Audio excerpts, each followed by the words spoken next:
ಏನು 517ನೇ ಕೆಂಪೇಗೌಡ ಜಯಂತ್ಯೋತ್ಸವದಲ್ಲಿ ಚಿಕ್ಕಬಳ್ಳಾಪುರದಲ್ಲಿ ನಡೆದಂಥ ಘಟನೆ ಇಡೀ ಕರ್ನಾಟಕ ರಾಜ್ಯ ಒಂಥರ ತಲೆ ತಗ್ಸೋಂಥ ಕೆಲಸ ಆಗಿದೆ. ಯಾಕೆ ಅಂದರೆ ಒಬ್ಬ ಜವಾಬ್ದಾರಿ ಸ್ಥಾನದಲ್ಲಿರ್ತಕ್ಕಂಥವರು, ವಿದ್ಯಾವಂತರು ಮತ್ತು ಜನಪ್ರತಿನಿಧಿಗಳಾಗಿರೋರು ತನ್ನ ಸಂವಿಧಾನನ ಬಿಟ್ಟು ವರ್ತಿಸೋದು ಅದು ಯಾವ ಥರ ಅಂದರೆ ಇದೇ ಜನಸಾಮಾನ್ಯರು ವರ್ತಿಸಿದರೆ ಅವ್ರಿಗೆ ಒಂದು 8-10 ಸೆಕ್ಷನ್ನಾಗಿ ಒಳಗಾಕಿರೋರು. ಆಮೇಲೆ ಏನು ಇವರು ಜನಸಾಮಾನ್ಯರ ಮೇಲೆ ತೋರಿಸಿದಂಥ ದೌರ್ಜನ್ಯ, ದಬ್ಬಾಳಿಕೆ ಮತ್ತು ಆ ಒಂದು ಕ್ರೂರತ್ವ ಅವ್ರ ಮುಖದಲ್ಲಿತ್ತು. ಜನಸಾಮಾನ್ಯರಿಗೇನು ಒಂದು 150 ಜನನೋ 120 ಜನನೋ ಏನೋ ಕೇಸ್ ಹಾಕ್ಯವ್ರೆ. ಏನಕ್ಕೆ ಅಂದರೆ ಕರ್ತವ್ಯಕ್ಕೆ ಅಡ್ಡಿಪಡಿಸೋರೆ ಅಂತ. ನಾವು ಜನಸಾಮಾನ್ಯರು ರಾಷ್ಟ್ರೀಯ ಹಬ್ಬಗಳಿಗೆ, ಜಯಂತ್ಯೋತ್ಸವಗಳಿಗೆ, ಕಾರ್ಯಕ್ರಮಗಳಿಗೆ ಭಾಗಿ ಆಗಬಾರ್ದು ಅನ್ನೋ ವಿಚಾರನ ಇವತ್ತು ನಮ್ಮ ಸಮಾಜದಲ್ಲಿ ನೋಡ್ತಾ ಇದ್ದೀವಿ.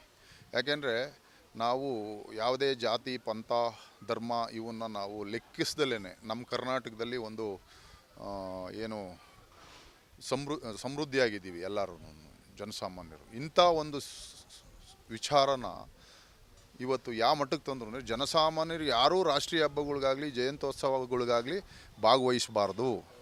ಮತ್ತು ಅವ್ರೇನಾರು ಭಾಗವಹಿಸಿದಾಗ ಅವ್ರನ್ನ ಪ್ರಚೋದಿಸಿ, ಅವ್ರನ್ನ ಗಲಾಟೆ ಮಾಡಿಸಿ, ಅವ್ರ ಮೇಲೆ ಅವ್ರಿಗೆ ವಿರುದ್ಧವಾಗಿರ್ತಕ್ಕಂಥವ್ರ ಮೇಲೆ ಕೇಸ್ಗಳು ಹಾಕ್ಸಿ ಅವ್ರನ್ನ ಅಪರಾಧಿಗಳನ್ನ ಮಾಡ್ಬೋದು. ಒಬ್ಬ MLAಗೆ ಇಡೀ ಜಿಲ್ಲಾ ಪೊಲೀಸ್ ತಂಡ ರಕ್ಷಣೆಗೆ ನಿಲ್ಬೋದು. ಇಡೀ ಜಿಲ್ಲೆಯಲ್ಲಿರ್ತಕ್ಕಂಥ ಜನಸಾಮಾನ್ಯರಿಗೆ ಪೊಲೀಸರು ರಕ್ಷಣೆಗೆ ನಿಲ್ಲಂಗಿಲ್ಲ. ಯಾಕೆಂದರೆ ಅವ್ರ ಮೇಲೇ ಕೇಸ್ ಹಾಕೋದು. ಇದನ್ನು ಉದ್ರೇಕಗೊಳಿಸಿದ್ದು ಮತ್ತು ಇವರು ಏನು ಮಾಡಿರೋ ಪ್ರದೀಪ್ ಈಶ್ವರ್ ಅವರು ಮತ್ತು ಒಬ್ಬ ಕೇಂದ್ರ ಸಚಿವರಾಗಿರ್ತಕ್ಕಂಥವ್ರನ್ನ ಹೆಸರಿಡಿದು ಧಮಕಿ ಹಾಕಿ ಏನು ತೊಡೆ ತೋಳುಗಳನ್ನ ತೊಟ್ಟೋದ್ರ ಮುಖೇನ, ಕೂರ್ಲು ಕಿತ್ತಾಕೋದ್ರ ಮುಖೇನ ಒಂದು ದಾಟಿ ಇತ್ತಲ್ಲ, ಅದು ಹೆಂಗಿತ್ತು ಅಂದರೆ ಒಂಥರ ನಕ್ಸಲಿಸಮ್ ಅಥವಾ ಏನೋ ಅಂತಾರಲ್ಲ ಆ ಥರ ಇತ್ತು.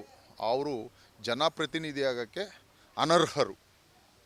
ಅವ್ರನ್ನ ಒಂದು ರಾಷ್ಟ್ರೀಯ ಪಕ್ಷದಲ್ಲಿ ಇಟ್ಕೊಳ್ಳೋದ್ಕಿಂತ ಅವ್ರನ್ನ ಸಸ್ಪೆಂಡ್ ಮಾಡೋದು ಒಳ್ಳೆಯದು.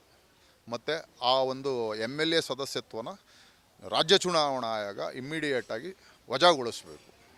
ಯಾಕೆಂದರೆ ಇದೇ ಸಂಸ್ಕೃತಿ ಎಲ್ಲ 38 ಜನ ಕಾಂಗ್ರೆಸ್ ಶಾಸಕರಿಗೆ ಬಂತು ಅಂದರೆ ನಾವು ಈ 6 ಕೋಟಿ 7 ಕೋಟಿ ಕನ್ನಡಿಗರು ಜನಸಾಮಾನ್ಯರು ಈ ಕರ್ನಾಟಕನ ಬಿಟ್ಟು ಬೇರೆ ರಾಜ್ಯಗಳಿಗೆ ಹೋಗೋ ಪರಿಸ್ಥಿತಿ ಬರ್ಬೋದು ಮುಂದಿನ ದಿನಗಳಲ್ಲಿ. ಯಾಕೆಂದರೆ ಇದಾಗಬಾರ್ದು. ಆಮೇಲೆ ಅವರು ಒಂದು ಎಜುಕೇಷನ್ ಇನ್ಸ್ಟಿಟ್ಯೂಟ್ ಏನೋ ಇಟ್ಕೊಂಡವ್ರೆ. ಅಲ್ಲೂ ಸಹ ವಿದ್ಯಾರ್ಥಿಗಳಿಗೆ ಇದೇ ಥರ ಮನೋಭಾವನ ತುಂಬೋದ್ರ ಮುಖೇನ, ಈ ಥರ ಕ್ರೂರತ್ವನ ತುಂಬೋದ್ರ ಮುಖೇನ ಕೋಚಿಂಗ್ ಕೊಡ್ತಾವ್ರೇನೋ ಕೋಚಿಂಗ್ ಸೆಂಟ್ರಲ್ಲಿ ಅನ್ನಿಸ್ತಾ ಇದೆ ನಮಗೆಲ್ಲ ಜನಸಾಮಾನ್ಯರಿಗೆ.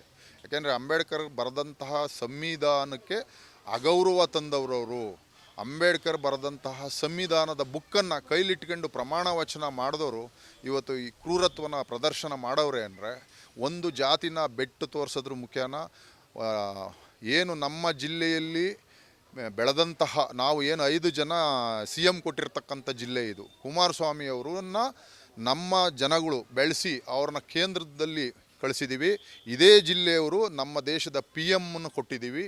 ಅಂಥವ್ರನ್ನ ಬೆಟ್ಟು ಮಾಡಿ ತೋರಿಸಿ ಅವ್ರಿಗೆ ತೊಡೆ ತೋಳು ತೊಟ್ಟಿ ಕೂರ್ಲು ಕಿತ್ತಾಕಿ ಅವ್ರ ಕ್ರೂರತ್ವನ ತೋರಿಸಿರೋದು ನೋಡಿದರೆ ನಮಗೆ ಇವರು ಮುಂದಿನ ದಿನಗಳಲ್ಲಿ ಅವರ ಒಂದು ಏನು ಟೀಚಿಂಗ್ ಇದಿದೆಯಲ್ಲ ಸೆಂಟ್ರುಗಳು, ಅಲ್ಲಿ ಸಹ ಇದೇ ಬಿತ್ತುತ್ತಾವ್ರೆ ಏನು ವಿದ್ಯಾರ್ಥಿಗಳಿಗೆ.